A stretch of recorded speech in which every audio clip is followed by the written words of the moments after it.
नमस्कार दोस्तों, स्वागत है आप सभी का आपके अपने YouTube चैनल प्रेम एकेडमी पर, जहां सफलता ही हमारा लक्ष्य है। तो दोस्तों, मैंने सोचा जब तक क्लासेस नहीं चल रही तब तक एक बार प्रॉपर क्लासेस जब तक नहीं चल रही तब तक एक बार आपका रिवीजन ही करा दिया जाए। तो दोस्तों, आज हम लोग पॉलिटी के कुछ अनुच्छेदों के बारे में जानेंगे जो मोस्टली अभी एनटीपीसी के एग्ज़ाम में बहुत ज़्यादा पूछे जा रहे हैं। खासकर जो जो स्वतंत्रता समानता के अधिकार हैं उनसे रिलेटेड, जो आपके भाग 2 में, भाग 3 में है या भाग 4 में है, उनसे बहुत ज़्यादा क्वेश्चंस आ रहे हैं। तो मैंने सोचा एक बार आपका रिवीजन करा दिया जाए, क्विक रिवीजन, जिससे आपको सारी चीज़ें याद आ जाए।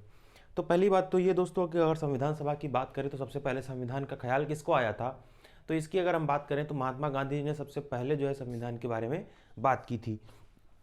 अगर उसके बाद बात करें तो अब आप सभी को पता है कि 1942 में माउंटबेटन जो मिशन था वो भारत आया था, कैबिनेट मिशन जो भारत आया था, उसके तहत क्या हुआ कि भारत को सारी सत्ता सौंप दी गई। उसके बाद में जो है देश में संविधान निर्माण की प्रक्रिया को प्रारंभ हुआ। अब कैबिनेट मिशन जो 1942, क्रिप्स मिशन जो 1942 में आया था, उसमें 3 सदस्य थे। पहली बात तो ये क्रिप्स मिशन के बारे में हम लोग जान लेते हैं।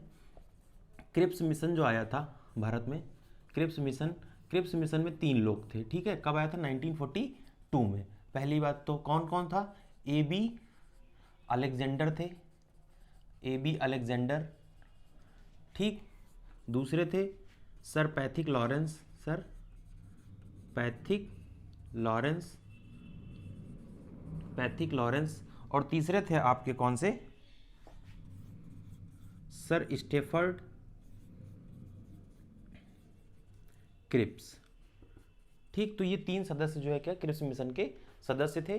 तो ये तीनों भारत आए थे। ठीक, किसके लिए? कि संविधान, अब जो भारत को जो जो औपनिवेशिक ताकत थी, जो औपनिवेशिक शक्ति थी ब्रिटिश की, उसको समाप्त करके भारतीय लोगों के हाथ में उनकी सत्ता को दे दिया जाए। और आप सभी को पता है कि 1858 के अधिनियम के तहत में भारत की जो संपूर्ण सत्ता थी, जो संपूर्ण प्रशासनिक कार्य थे, वो महारानी विक्टोरिया के हाथों में चले गए थे, या कह सकते हैं हम लोग ब्रिटिश ताज के हाथों में चले गए थे।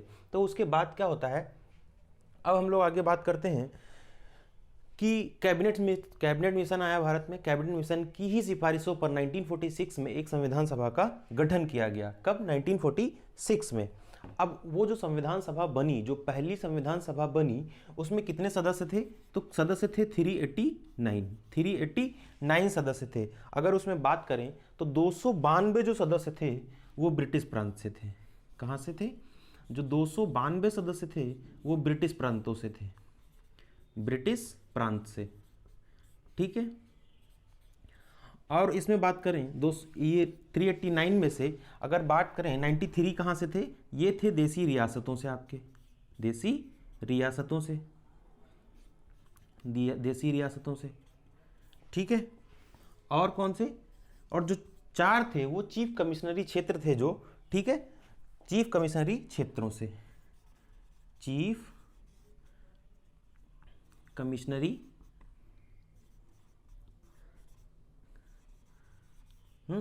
एरिया से। और ये चीफ कमिश्नरी क्षेत्र कौन कौन से थे चारों, जरा ये भी बता दीजिए। तो एक था दिल्ली, ठीक है, एक दिल्ली था आपका, अजमेर कुर्ग बलूचिस्तान, अजमेर था, कुर्ग था, और बलूचिस्तान था, बलूचिस्तान।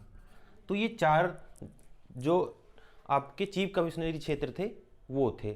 ठीक, ये तो बात हो गई इतनी। अब हम बात करते हैं संविधान सभा की बैठक पहली कब हुई थी। ठीक है, तो देखिए दोस्तों, सबसे पहले संविधान सभा की बैठक हुई 9 दिसंबर 1946 को, पहली बैठक होती है संविधान सभा की। इसमें क्या होता है, डॉक्टर सच्चिदानंद सिन्हा जो थे आपके, उनको संविधान सभा का अस्थायी अध्यक्ष चुन लिया जाता है पहली बैठक में। अब अगर हम बात करें दूसरी बैठक की, तो दूसरी बैठक होती है आपकी 11 दिसंबर 1946 को। इसमें क्या होता है, डॉक्टर राजेंद्र प्रसाद को क्या होता है कि जो संविधान सभा का स्थायी अध्यक्ष चुन लिया जाता है। बहुत ध्यान से सुनिएगा, पहली जो संविधान सभा की बैठक होती है 1946 में, 9 दिसंबर 1946 को, उसमें क्या होता है, डॉक्टर सच्चिदानंद सिन्हा को क्या होता है कि संविधान सभा का अस्थायी अध्यक्ष चुन लिया जाता है। क्यों चुन लिया जाता है, यह भी बहुत बड़ा कारण था। तो उसके पीछे रीजन कुछ नहीं था, बस एक ही रीजन था, क्योंकि वो संविधान सभा जो थी उसके सबसे बुजुर्ग सदस्य थे। इसी वजह से उनको जो है संविधान सभा का अस्थायी सदस्य चुन लिया जाता है। और पहली बैठक जो संविधान सभा की हुई उसका बहिष्कार किया किसने? मुस्लिम लीग ने, मुस्लिम लीग ने बहिष्कार किया। अभी देखिए कांग्रेस के कितने लगभग 84 अधिवेशन हुए, कांग्रेस के कितने लगभग 84 अधिवेशन हुए। ठीक है, आपने पढ़ा होगा कि जो है एक जो प्रस्ताव आया था, कौन सा किसमें, एक जो बेलगांव अधिवेशन हुआ था उसकी बैठक, तो पहली बात तो ये वहाँ पे स्वराज की मांग की गई 1924 में। ठीक है, बेलगांव अधिवेशन में। ठीक है, जो महात्मा गांधी जी ने अध्यक्षता जिसकी की थी। लेकिन पहली जो संविधान सभा की बैठक थी उसके बारे में देखिए कई लोगों के बहुत सारे मत थे। एक ब्रिस्टन चर्चिल जो थे, जो ब्रिटेन के प्रधानमंत्री थे तत्कालीन, उन्होंने कहा क्या कि संविधान सभा एक ऐसा विवाह है जिसकी दुल्हन ही गायब है। कहा कि संविधान सभा एक ऐसा विवाह है जिसकी दुल्हन ही गायब है। तो ये तो बात हो गई हमारी पहली संविधान सभा की। तो देखिए मुस्लिम लीग ने अगर जब इसका बहिष्कार किया, मुस्लिम लीग ने बहिष्कार किया, तो 93 जो थे लोग, उन्होंने जब बहिष्कार किया तो सिर्फ 200 जो है कितने 7 लोगों ने भाग लिया। और पहली संविधान सभा की अगर हम बात करें तो टोटल 9 महिलाओं ने भाग लिया था। कितनी? टोटल 9 महिलाओं ने भाग लिया था। और अगर ये इतने कम सदस्य कितने, क्योंकि 207 सदस्यों ने ही भाग लिया। और ये कारण था क्या कि मुस्लिम लीग ने भी बहिष्कार किया, तो वो भी हो गया, और देसी रियासतों से भी कुछ लोगों ने बहिष्कार किया। ठीक है, तो इस वजह से पहली संविधान सभा में जो है इतने लोग कम हुए। दूसरी बैठक होती है 11 दिसंबर 1946 को। क्या होता है, राजेंद्र प्रसाद को क्या होता है, संविधान सभा का स्थायी अध्यक्ष चुन लिया जाता है। फिर क्या होता है, तीसरी बैठक होती है कब आपकी, 13 दिसंबर 1946 को। और इस जो बैठक, जो तीसरी बैठक थी, इस बैठक में पंडित जवाहरलाल नेहरू क्या करते हैं, जो है प्रस्ताव पेश करते हैं, जिसको नाम क्या दिया जाता है, अगस्त प्रस्ताव। क्या नाम दिया जाता है, उद्देश्य प्रस्ताव, सॉरी माफ कीजिएगा, उद्देश्य प्रस्ताव पेश करते हैं कौन सी, तीसरी बैठक में। अब इस उद्देश्य प्रस्ताव में था क्या कि आखिर संविधान बनाने का उद्देश्य क्या था, इसमें क्या क्या नियम, क्या क्या शक्तियां अपनाई जानी चाहिए, कौन लोग होंगे, तो उस उद्देश्य से इस उद्देश्य प्रस्ताव को क्या है, पेश किया गया था। ठीक है, और उद्देश्य प्रस्ताव ही जो है वो वर्तमान संविधान का आधार है, ये बात भी आप लोग ध्यान रखिएगा। ठीक, जो तीसरी संविधान सभा की बैठक में पेश किया गया था, कौन सी, 13 दिसंबर 1946 को पंडित जवाहरलाल नेहरू जो तीसरी सभा में जो उद्देश्य प्रस्ताव पेश किया था, वो तत्कालीन जो आज का हमारा संविधान है उसका आधार वही उद्देश्य प्रस्ताव है। तो ये बात भी आप लोग ध्यान रखिएगा। अब उद्देश्य प्रस्ताव तो पेश हो गया, लेकिन जो है अभी उस प्रस्ताव को पारित नहीं किया गया। तो ये प्रस्ताव आखिर पारित कब हुआ, तो ये जो उद्देश्य प्रस्ताव था आपका, जो उद्देश्य प्रस्ताव था, तो इसको पारित कब किया गया, 22 जनवरी 1947 को संविधान सभा के द्वारा इसको पारित कर दिया गया। ठीक है, तो पहली बात हो गई ये। अब हम लोग बात करते हैं संविधान सभा की समितियों की। ठीक, देखिए समिति कहें या फिर कमेटी कहें, तो संविधान सभा, यहाँ पर पहला सवाल यही बनकर आ जाता है कि संविधान सभा का सलाहकार कौन था। ठीक, सलाहकार कौन था, तो आपको बहुत अच्छे से पता होगा। एक और दूसरी तरीके से इसमें क्वेश्चन कैसे बनता है कि कौन सदस्य था जो संविधान सभा का जो है सदस्य, कौन व्यक्ति था जो संविधान सभा का सदस्य नहीं था। ठीक है, तो उसमें क्या, M.N. रॉय जो है, उन्होंने पहली बार जो है संविधान सभा के बारे में बात कही थी 1934 में। तो M.N. रॉय ही जो है क्या, संवैधानिक सलाहकार थे। ठीक है, संविधान सभा के संवैधानिक सलाहकार थे। और जो संविधान का प्रारूप था, संविधान का जो प्रारूप था उसको किसने तैयार किया था, तो उसको भी B.N. राव ने ही तैयार किया था, संविधान सभा के प्रारूप को।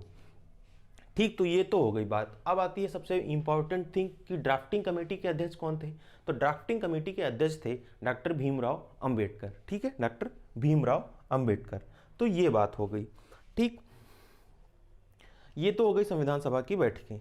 ठीक, अब हम लोग बात करेंगे सीधे संविधान के आर्टिकल्स पर, क्योंकि बहुत ज़्यादा लंबा चर्चा नहीं करना है, यहाँ से जितने भी सवाल आ सकते हैं मैंने वो वहाँ पर कंप्लीट किए। ठीक, अब हम लोग बात करेंगे संविधान की प्रस्तावना की। संविधान की प्रस्तावना आप लोग सीधे, आपको यहीं से शुरू होती है, हम भारत के लोग, we the people of India, we the people of India. देखिए संविधान की जो प्रस्तावना है उसके संबंध में सुप्रीम कोर्ट ने कई सारे अपने जो है न्याय दिए हैं या कई सारे अपने फैसले सुनाए हैं। बेरुवाड़ी वाद 1960 में सुप्रीम कोर्ट ने क्या कहा कि संविधान की जो प्रस्तावना है वो संविधान का भाग नहीं है। लेकिन केशवानंद भारती मामला जो आया था आपका 24 अप्रैल 1973 को, 24 अप्रैल 1973 को, उसमेमें सुप्रीम कोर्ट ने अपने फैसले को परिवर्तन करते हुए कहा कि संविधान प्रस्तावना का भाग है। अनुच्छेद 368, 368 आपको पता है, अनुच्छेद 368 संविधान संशोधन की प्रक्रिया का उल्लेख करता है। अनुच्छेद 368 आपका संविधान संशोधन की प्रक्रिया का उल्लेख करेगा कौन? अनुच्छेद 368। बेरुवाड़ी वाद में तो क्या कहा कि जो है प्रस्तावना संविधान का भाग है ही नहीं, लेकिन अपने फैसले को पलटते हुए केशवानंद भारती बनाम भारत संघ में 1973 में कहा क्या सुप्रीम कोर्ट ने कि संविधान का भाग है प्रस्तावना, और कहा कि अनुच्छेद 368 के तहत संसद को मिली संवैधानिक शक्ति संविधान के मूल ढांचे में परिवर्तन नहीं कर सकती। अब देखिए, मूल ढांचे की कोई परिभाषा नहीं दी गई, मूल ढांचे की कोई परिभाषा नहीं दी गई, तो मूल ढांचे को परिवर्तित नहीं कर सकते। पहली बात तो ये हो गई, ठीक है। अब एक मामला और आया SR Bombay versus union of India का। कब का? SR Bombay versus union of India का 1994 में। इसमें क्या कहा कि संविधान ही जो है, वो जो प्रस्तावना है वही संविधान की आधारभूत संरचना है, आधारभूत संरचना है यानी कि मूल ढांचा है, उसमें परिवर्तन नहीं किया जा सकता। अब देखिए, प्रस्तावना के बारे में ये बातें तो हो गई। अब प्रस्तावना को देखने से आखिर हमको क्या लगता है कि प्रस्तावना आखिर है क्या? भाई, प्रस्तावना किस लिए लिखी गई है, क्या उद्देश्य था इसका? तो देखिए, प्रस्तावना को देखकर हमको तीन चीजों का बोध होता है या ज्ञान होता है। पहली बात तो क्या कि संविधान बनाने का उद्देश्य क्या था, पहली बात तो ये हो गई। दूसरी बात ये हो गई कि संविधान किस दिन लागू हुआ, लागू किस दिन हुआ, किस दिन पारित हुआ?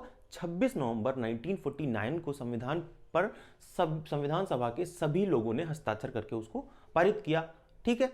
तो उसकी बाद तीसरा क्या? तीसरा ये बात हमको कि संविधान में क्या कानून दिए गए हैं, संविधान का विस्तार कितना है, ये बात हम लोग को पता चलती है। संविधान के अंतर्गत ही समता, स्वतंत्रता, बंधुत्व, ठीक है,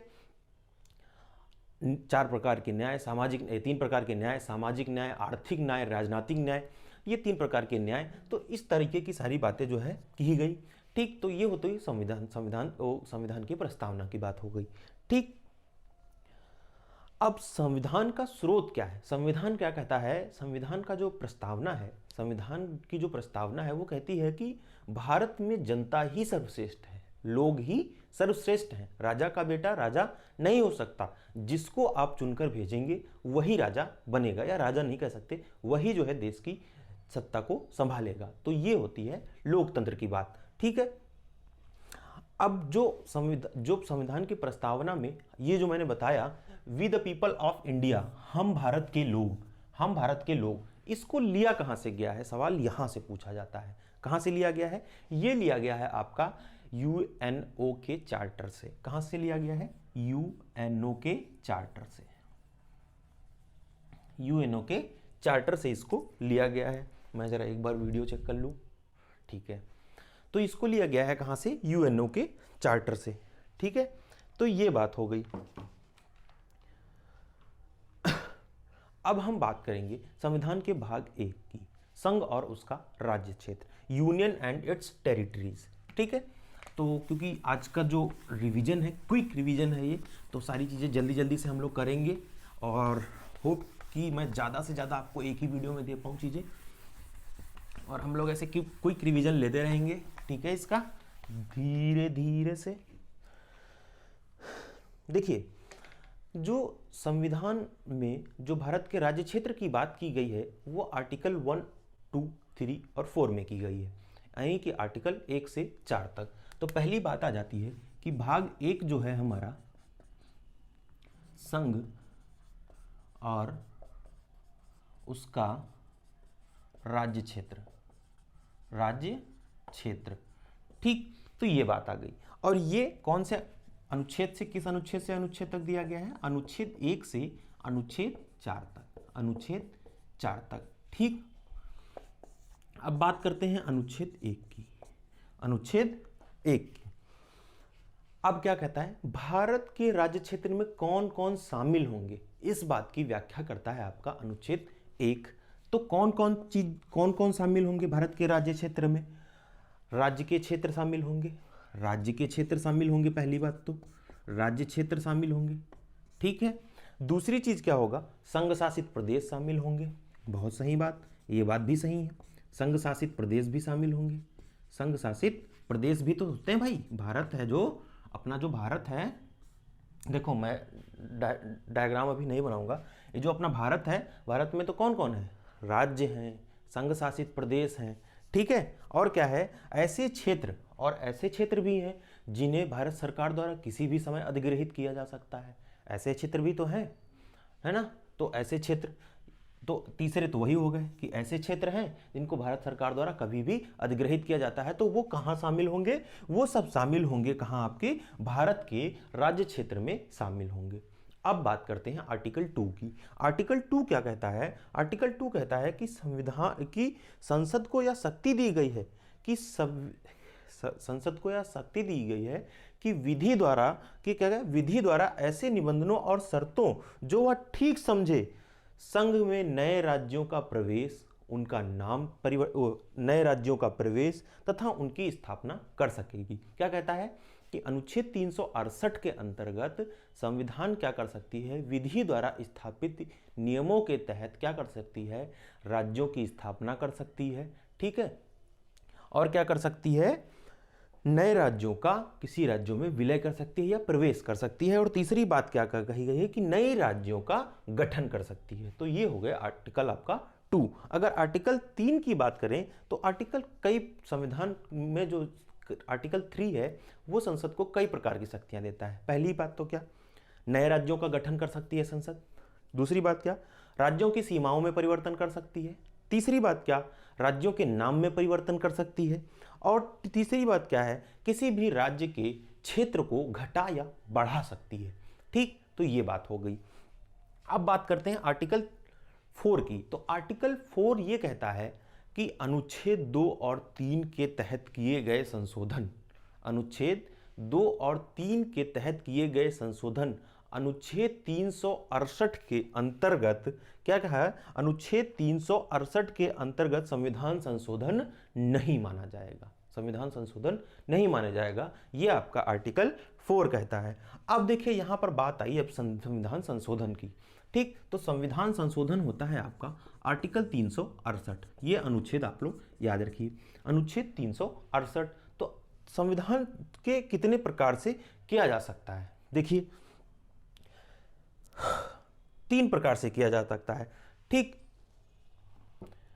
3 प्रकार से संविधान में संशोधन किया जा सकता है। पहला तो आपका कौन सा हो गया, विशेष बहुमत, विशेष बहुमत, विशेष बहुमत से, ठीक, कि किसी भी अधिनियम को विशेष बहुमत के द्वारा पास किया कर दिया जाए। फिर दूसरा आता है आपका विशेष तो हो गया आपका, विशेष हो गया आपका, और सामान्य बहुमत, कौन सा, सामान्य बहुमत, बहुमत, ठीक। तीसरा आता है विशेष बहुमत, विशेष बहुमत, बहुमत प्लस आधे राज्यों, आधे राज्यों, कितने, 28 राज्य हैं, 28 राज्य हैं इस टाइम, 8 केंद्र शासित प्रदेश हैं, 8 केंद्र शासित प्रदेश हैं, यानी कि कितने, 28/2 + 1, ठीक। इतने राज्यों का अगर अनुमोदन हो जाए तो क्या, तब भी संविधान में संशोधन किया जा सकता है। आधे से अधिक राज्यों का अनुमोदन, अनुमोदन, ठीक।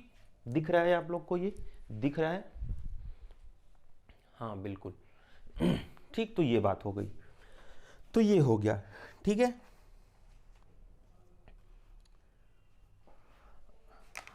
अब बात करें विशेष बहुमत की। तो विशेष बहुमत वो बहुमत होता है कि लोकसभा में कोरम पूरा होने, कोरम समझ लीजिएगा, पहली बात तो ये गढ़पूर्ति कि 1/10 हिस्सा जो है संसद का वो इकट्ठा होना ही चाहिए, इसको बोलते हैं कोरम, गढ़पूर्ति, ठीक। तो कोरम, तो संविधान में जब भी कोई संशोधन किया जाएगा तो जितने सदस्य उपस्थित हैं उनका 50 पर उनका क्या, उनमें से 50+1, ठीक, उनमें से 50+1 यानी कि उनमें से आधे +1, ठीक ठीक। तो ये बात हो गई विशेष बहुमत की, ठीक। सामान्य बहुमत की बात अगर हम करें, कहाँ गया, सामान्य बहुमत का बात करें अगर, तो सामान्य बहुमत का उल्लेख संविधान में नहीं दिया गया है, ठीक है।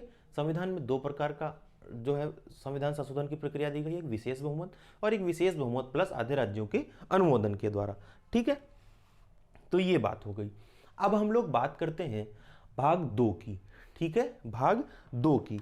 अब दोस्तों अगर यहाँ पर थोड़ी सी अगर हम और एक बात करें तो राज्यों का पुनर्गठन आयोग के बारे में हम थोड़ा सा कहिए तो जान लें। राज्यों के पुनर्गठन आयोग, तो देखिए राज्यों का जो पुनर्गठन आयोग था, आज़ादी के समय भाषाई आधार पर कई राज्यों का बंटवारा हुआ, जैसे कि पहला राज्य बन गया आपका आंध्र प्रदेश, ठीक, भाषाई आधार पर। राज्यों में लड़ाई थी कि भाई हमारा तो क्षेत्र जो है हमारे भाषा के आधार पर हमको अलग दे दिया जाए, तो हिंदी बोलने वाला अलग कहेगा हमको दे दो, मलयालम बोलने वाला अलग कहेगा, कन्नड़ बोलने वाला अलग कहेगा, उर्दू बोलने वाला अलग कहेगा, अरबी फारसी बोलने वाला अलग कहेगा। तो इसमें क्या होता, देश में एक बंटवारे की स्थिति पैदा हो जाती। तो जिसके कारण क्या हुआ कि संविधान में संशोधन किया गया कि नहीं भाई ऐसा तो नहीं चलेगा, ऐसा नहीं चलेगा। भारत सरकार ने ऐसा कहा कि ऐसा तो नहीं चलेगा, इतनी आसानी से हम बंटवारा नहीं होने देंगे। फिर क्या हुआ आखिर कि भाषाई आधार पर जो है राज्यों के पुनर्गठन को देखते हुए क्या किया गया, क्या एक समिति बनाई गई। कौन सी समिति बनाई गई? Doctor justice SK. धर की अध्यक्षता में एक भाषाई प्रांत आयोग की स्थापना की गई। कौन जस्टिस थे आपके? Justice SK. धर। डॉक्टर राजेंद्र प्रसाद के आग्रह पर क्या किया गया कि एक जस्टिस एस.के. धर की अध्यक्षता में एक जो क्या राज्य पुनर्गठन आयोग की स्थापना की गई, ठीक है। फिर क्या हुआ, आयोग ने अपनी रिपोर्ट कब दी? 10 दिसंबर 1948 को अपनी रिपोर्ट दी आयोग ने, और आयोग ने कहा कि राज्यों का पुनर्गठन की जो है भाषा की जगह प्रशासनिक, भौगोलिक, जी ठीक है, और वित्तीय एवं विकास के आधार पर किया जाए। कहा कि भाषा के आधार पर नहीं बांटा जा सकता है।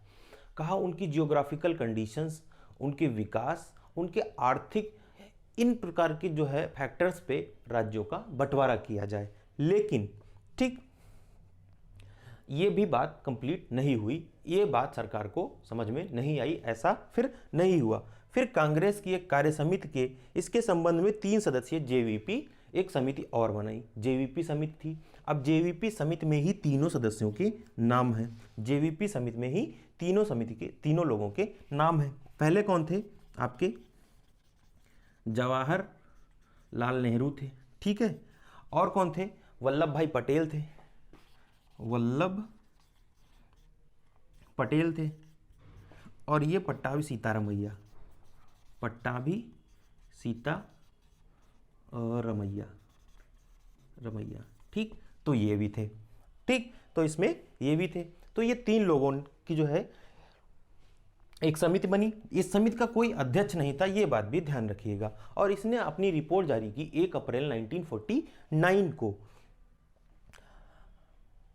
और कहा कि जो है कि हम राज्यों का पुनर्गठन है उसके भाषाई आधार पर जो पुनर्गठन होना है उसका वो उन लोगों ये जो कमेटी थी उसका विरोध किया। कहा कि भाषाई आधार पर राज्यों का पुनर्गठन नहीं होना चाहिए, ठीक। तो 1953 में क्या हुआ कि भारत सरकार को भाषा के आधार पर पहले राज्य का गठन मजबूरन करना पड़ा। बहुत ज़्यादा जब दंगा फसाद हुआ, बहुत ज़्यादा बवाल हुआ, तो क्या हुआ कि भारत सरकार को क्या हुआ, आंध्र प्रदेश राज्य का जो है गठन करना पड़ा, जब मद्रास से तेलुगु भाषी राज्य को पृथक कर आंध्र प्रदेश का गठन किया गया। मद्रास से आंध्र प्रदेश को अलग किया गया, जो तेलुगु भाषा बोलते थे उनको। तो ये पहला राज्य कौन सा था आपका? आंध्र प्रदेश था, जो भाषाई आधार पर जिसका पुनर्गठन हुआ था। तो ये भाषा के आधार पर बनने वाला पहला राज्य भी हो जाता है, ठीक है। अब एक आया राज्य पुनर्गठन आयोग 1953 में, ठीक, जिसको बोलते थे हम लोग फजल अली आयोग। कौन सा? फजल अली आयोग। तो फजल अली क्या थे? इसके अध्यक्ष थे, और 2 लोग इसमें और थे। कौन से? पंडित हृदय नारायण कुंजरू थे, और कौन थे? सरदार के एम पाणिक्कर। सरदार के एम पाणिक्कर, इसके 2 लोग सदस्य और थे 1955 में इसकी रिपोर्ट आई, 1953 में इसको जो है इसका फॉर्मेशन हुआ, 1955 में इसकी रिपोर्ट आई और कहा कि राज्यों के पुनर्गठन में भाषा को आधार बनाना चाहिए।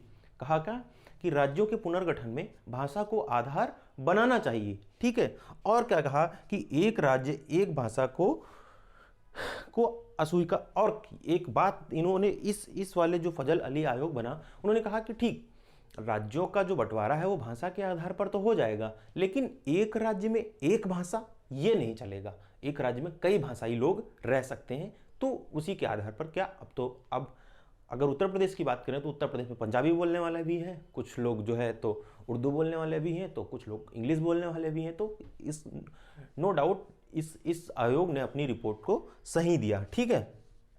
और सुझाव दिया कि 16 राज्य और 3 केंद्र शासित प्रदेश बना दीजिए आप, और ये सारी व्यवस्थाएं खत्म कर दीजिए कि भाषाई आधार पर राज्यों का पुनर्गठन तो हो, लेकिन एक राज्य एक भाषा वाला कॉन्सेप्ट नहीं चल पाएगा, ठीक है। एक राज्य एक भाषा वाला कॉन्सेप्ट नहीं चल पाएगा। और सबसे अगर नवीन राज्य बताएं तो 29वां राज्य बना था आपका तेलंगाना, शायद 2014 में, ठीक है। 2014 में 2 जून 2014 को तेलंगाना राज्य का गठन हुआ था, जो सबसे नवीन राज्य जो जिसका गठन हुआ था, ठीक। और अभी की अगर हम बात करें तो जम्मू कश्मीर जो है आपका, तो उसमें से क्या किया गया, जम्मू को क्या किया गया, केंद्र शासित प्रदेश बना दिया गया है, ठीक है। तो ये बात भी आप लोग ध्यान रखिएगा। अब बात करते हैं हम लोग भाग 2 की नागरिकता की बात करते हैं। बहुत छोटे से हिसाब से समझ लेंगे हम इसको, ज़्यादा देर नहीं करेंगे। आज मैं कम से कम आपको सोच रहा हूँ कि 3 भाग तो करा ही दूँ, भाग 3 तो आपको करा ही दूँ,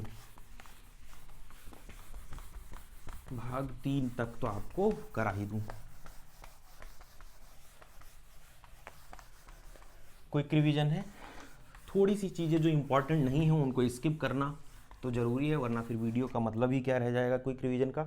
अब देखते हैं, बात करते हैं नागरिकता की। तो ये है भाग 2 में अनुच्छेद आपका 5 से 11। भाग 2 अनुच्छेद 5 से 11।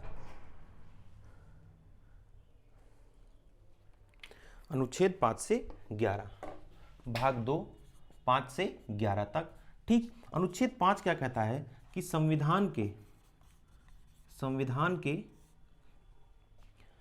क्या कहता है, संविधान के प्रारंभ में नागरिकता, ठीक। संविधान के प्रारंभ में नागरिकता, अनुच्छेद 5 इस बात का जिक्र करता है। अब क्या कहता है, अनुच्छेद जो 6 है आपका, ये कहता है, जो अनुच्छेद 6 में क्या अनुबंध दिए गए हैं कि जो पाकिस्तान से जो भारत आए हैं, ठीक। अनुच्छेद 6 जो पाकिस्तान से कहाँ आए हैं, भारत आए हैं, ठीक, या इंडिया आए हैं, उनके संबंध में उपबंध दिए गए हैं। अनुच्छेद 7 में क्या किया गया है, अनुच्छेद 7 में आपका दिया गया है कि जो इंडिया से पाकिस्तान गए हैं, ठीक। अनुच्छेद 8 में आपका क्या किया गया है, अनुच्छेद 8 में क्या किया गया है आपका, भारत के बाहर रहने वाले लोगों के संबंध में अनुबंध दिए गए हैं, ठीक। अनुच्छेद 8 में क्या किया गया है, भारत के बाहर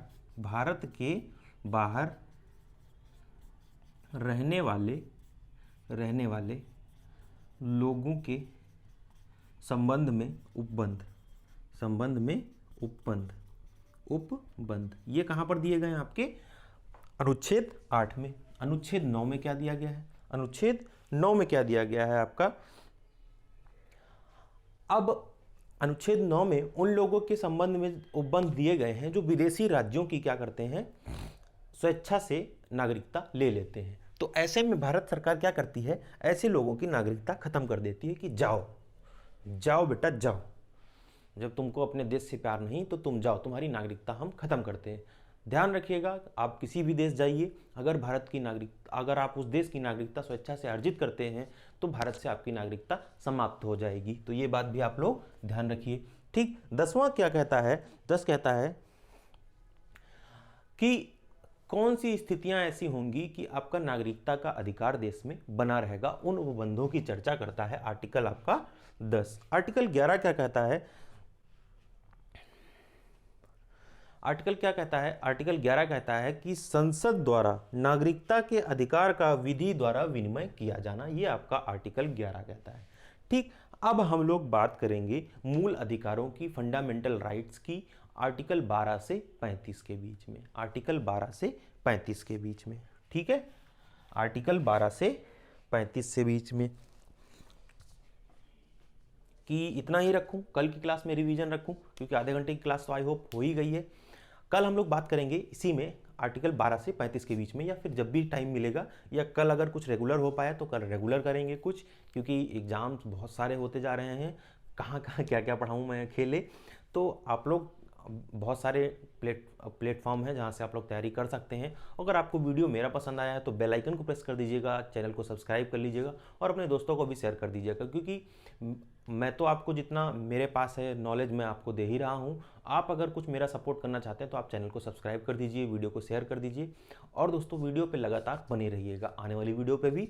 और मैं आपको इंपॉर्टेंट अपडेट्स भी दे रहा हूँ, जैसे कि अभी मुख्यमंत्री योजना आई थी जो अभ्युदय, उसमें आप सभी लोग अप्लाई कर दीजिए, जितना ज़्यादा हो सके लोगों अप्लाई कर दीजिए, और वीडियो को शेयर भी कर दीजिएगा। तो दोस्तों मिलेंगे कल की वीडियो में फिर से नए जोश नई ऊर्जा के साथ में। तब तक के लिए बने रहिए प्रेम एकेडमी पर, जहां सफलता ही हमारा लक्ष्य है। धन्यवाद।